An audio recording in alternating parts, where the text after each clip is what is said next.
తిరుపతిలో బుగ్గమఠం భూముల వివాదంపై మాజీ మంత్రి పెద్దిరెడ్డి రామచంద్రారెడ్డి సుప్రీంకోర్టును ఆశ్రయించారు. ఇటీవల బుగ్గమఠం భూమిలో ఆక్రమిత భూమిని ఖాళీ చేయాలంటూ హైకోర్టు ఆదేశాలు జారీ చేసింది. అలాగే దేవాదాయ శాఖ ట్రిబ్యునల్ను ఆశ్రయించాలని తెలిపింది. దీంతో ఈ తీర్పును సవాల్ చేస్తూ పెద్దిరెడ్డి రామచంద్రారెడ్డి సుప్రీంకోర్టులో పిటిషన్ దాఖలు చేశారు.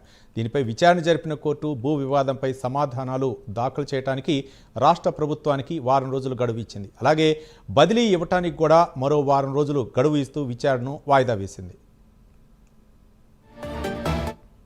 దీనిపై మరిన్ని వివరాలు మా కరెస్పాండెంట్ రవివర్మ అందిస్తారు. రవివర్మ.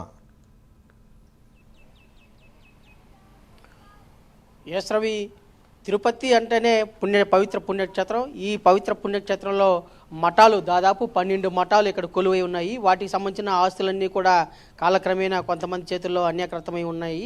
ఈ నేపథ్యంలోనే గత ప్రభుత్వ హయాంలో పెద్దిరెడ్డి రామచంద్రరెడ్డి మంత్రిగా ఉన్నప్పుడు బుగ్గమఠం స్థలాన్ని కూడా దాదాపు 3 ఎకరాల 85 సెంట్ల స్థలాన్ని ఆక్రమించుకొని తన స్వాధీనంలో పెట్టుకొని అక్కడనే గోశాల ఇవన్నీ ఏర్పాటు చేసుకొని అనుభవిస్తున్నారు. అయితే ఇటీవల రాష్ట్రంలో మారిన పరిణామాల క్రమంలో ప్రభుత్వం మారిన తర్వాత ఎన్డీఏ ప్రభుత్వం అధికారంలోకి వచ్చిన మఠాల పరిస్థితులపై సమీక్షిస్తూ వాటి సర్వే చేయాలని చెప్పేసి survey of India revenue survey of authority వాళ్ళకి ఆదేశాలు జారీ చేసింది. ఆ మేరకు బుగ్గమఠం స్థలాన్ని సర్వే చేస్తుండగా దాదాపు 3 ఎకరాల 85 సెంట్ల స్థలాన్ని పెద్దిరెడ్డి రామచంద్రరెడ్డి ఆక్రమించుకున్నారని చెప్పేసి తేలింది.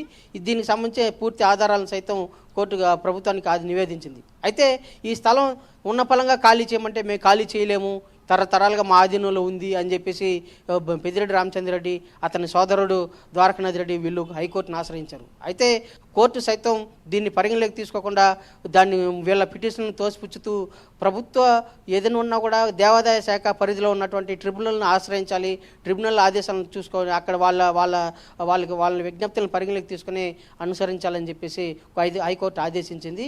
వీళ్ళ పరిగణన విజ్ఞప్తి చేసుకోకుండా తోసిపుచ్చింది. అయితే దీన్ని సవాల్ చేస్తూ పెద్దిరెడ్డి రామచంద్రరెడ్డి సుప్రీంకోర్టును ఆశ్రయించారు. సుప్రీంకోర్టులో ఉన్న పలంగా స్థలాన్ని ఖాళీ చేయమనడం ఏంటి, అది గత కొన్ని తరాలుగా మేము అనుభవిస్తున్నాము అనే విధంగా కోర్టును ఆశ్రయించారు. అయితే సుప్రీంకోర్టు ఇరు వాదనలు విన్న పిదప ప్రభుత్వం తరపున తమ వద్ద ఉన్నటువంటి ఆధారాలు సుప్రీంకోర్టు సబ్మిట్ చేయాలని చెప్పేసి వారం రోజులు టైం ఇచ్చింది.